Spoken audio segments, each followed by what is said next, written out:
I was very thankful that the National Car Rental Group was able to give me packing tape, really, to replace the tape that the TSA gorilla tore off. And so, no expense is too high for you.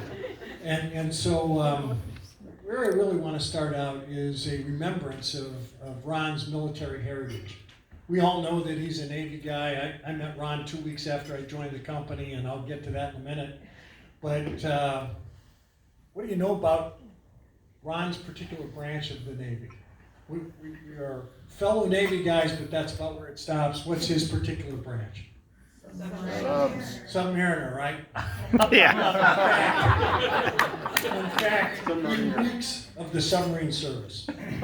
So when you think about a submarine underway and undersea for 60 days at a time, sharing and recycling the same dank atmosphere, you think about what? Getting out. Fresh air. Surface. You think about soap. Right? That's right, soap. Finally, there's a soap that is big enough for the submarine forces and for our own Ron Testa. It's only appropriate, so as he and Linda set sail for their future together, that he's unaffected by the stench of the submarine service. You know about Duke Carson? Duke Carson is just hitting the shelf. The reason this packaging, now would be a good time to open it. Took me about a half an hour to get through TSA today. Yeah, I did. Me too. You're going to open the top and just hold up the box. Jim, they thought, Jim Mapes, they thought this was C4. It's six packages of Duke Cannon Supply Company. This is known as a big ass brick of soap. It smells like naval supremacy. I kid you not. It's right there on the label. And then there's some highlights of the box. And I saw this for the first time, and I just said, this has to be the gift to thank Ron for his time here. By the way, hold up the bottom of the gift. The gift wrapping. Has that been discarded? No, There's a no, picture on that's the. not. Oh, naval supremacy. Yeah. Duke Cannon is a man's man. Now insert Ron Testa.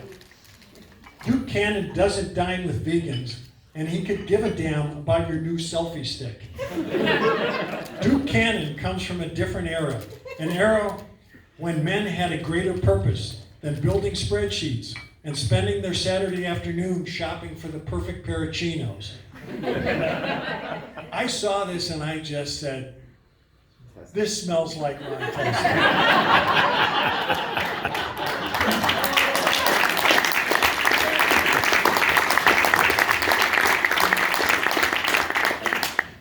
Ron and I met about 2 weeks into my first command career, and I was blessed to have the occasion to get to know him. It was a week-long course.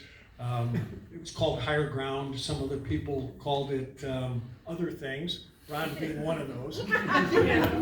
Why do we have to come and do this stuff? But as I met Ron during this first full week together, I admired his call to mission. And I say this very seriously, it had lapsed in our company. And Ron was the first and loudest voice that I heard that said, we've lost our way and we need to find our mission again. And I've had the chance to learn from him throughout my career. You may know he is a self-appointed conscience of the field. Sugarcoating is not evident.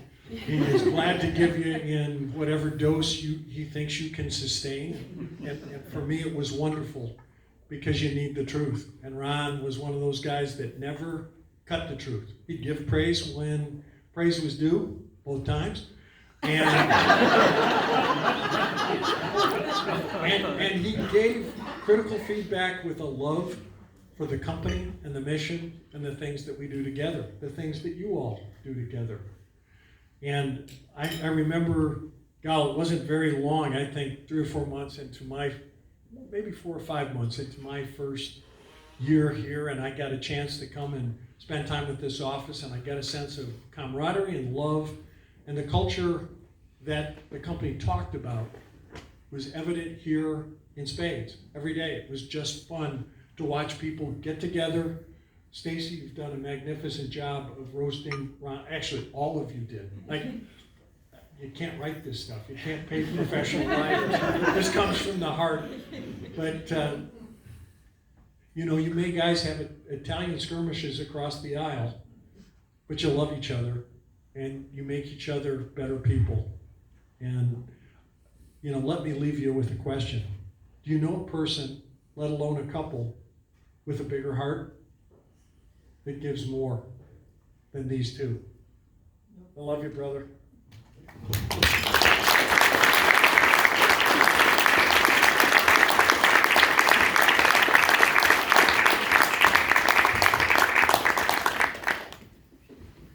We do the round for Scott.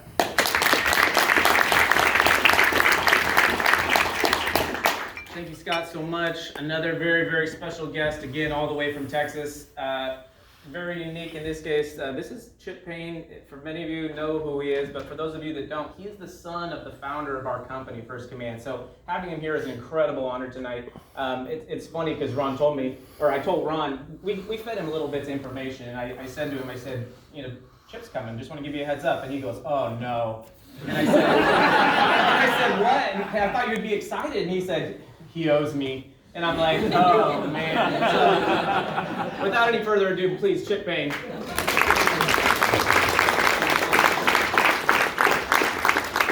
This is great sitting up here. It's kind of like being on the Tonight Show.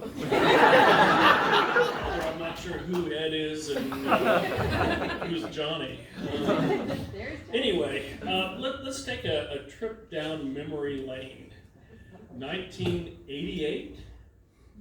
Ron is at VIP, and back then VIP was a job interview. You started out by coming to VIP, and you attended a series of briefings and were interviewed by different people, but the spouses didn't participate so much. The spouses got taken out, and they got to tour Neiman Marcus and eat lunch at Neiman Marcus, and then they go, you know, looking around town. They ended up in the evening or the late afternoon at the Sweet Shop, this candy factory on the west side of Fort Worth that just made these gorgeous chocolates.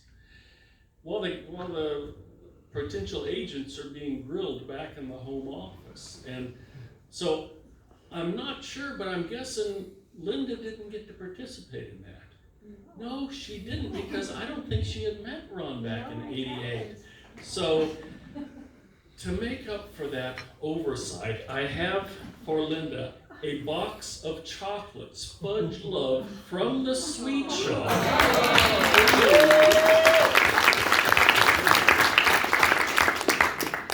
So, you get grilled, you get cross-examined, and they hire you or they don't hire you. And in Ron's case, they hired him. And every new agent is given 3 important tools that every financial advisor needs. Now, this is the question and answer part of the Tonight Show. Who in this room can remember what the 3 things you get when you become an agent with USPA? Banaka. Socks. Jackknife. A jackknife. That's right. So, to commemorate, we have, for Ron, starting his new career, some Banaka. Some knee socks. The knee sock thing is important. Back in the early days of the company, it was my dad and advisor number 0002, Jake Huffman. And the story Dottie Huffman told me was they were sitting around after a close, kind of going like this, talking to each other.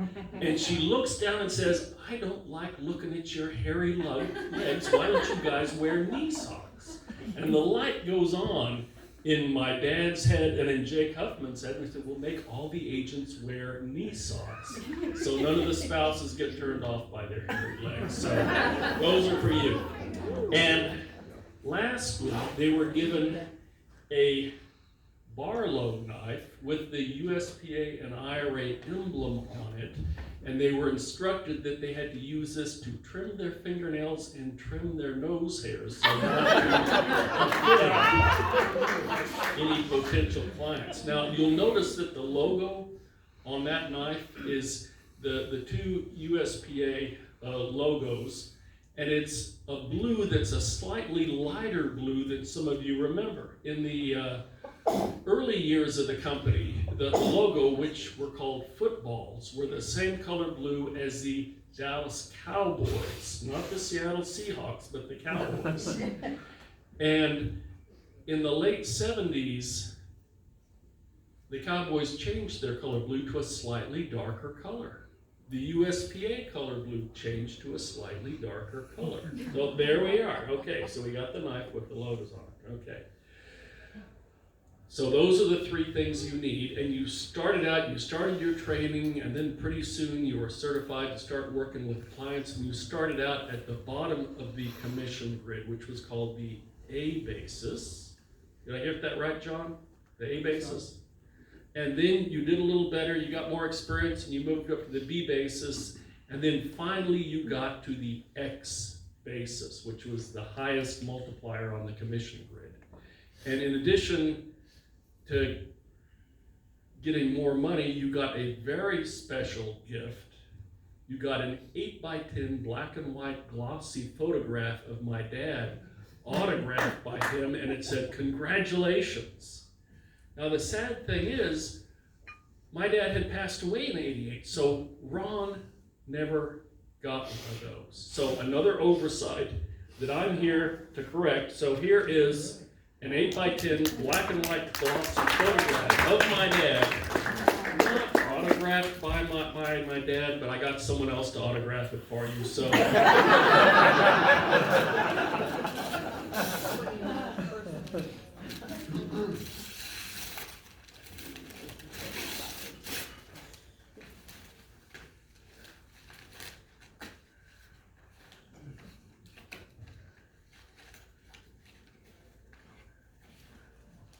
All right.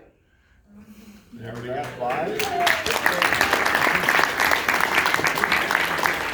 Congratulations on your retirement, man. I love you.